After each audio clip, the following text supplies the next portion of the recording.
পহেলা বৈশাখের রঙিন উৎসব পার হতে যেন ভিন্ন এক চিত্র ফুটে উঠেছে রাজধানীর বাজারগুলোতে। কারওয়ান বাজার ঘুরে দেখা গেছে গত সপ্তাহের তুলনায় চাল, তেল ও পেঁয়াজের দাম বাড়তি।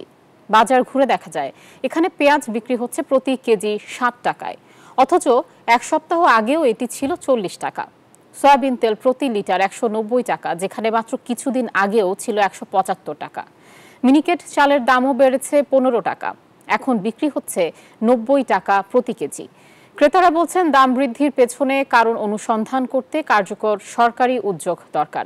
তা না হলে সামনে কোরবানির ঈদের বাজারে আরও বিপাকে পড়তে পারে সাধারণ মানুষ। কেজিতে 14 টাকা, লিটারে 14 টাকা বেশি গত সপ্তাহ থেকে সপ্তাহ। এখন সরকার বাড়াইছে, কোম্পানিরা বাড়াইছে, এই জন্য তেলের দামটা বেশি।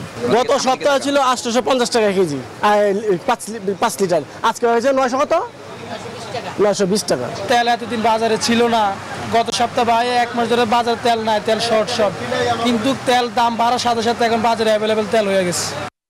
বান্ডেল থাকলে প্রতি সেনমানিতে টাকা বাঁচবে। বিকাশ সেনমানি বান্ডেল কিনে জিতুন প্রতি লেনদেনে।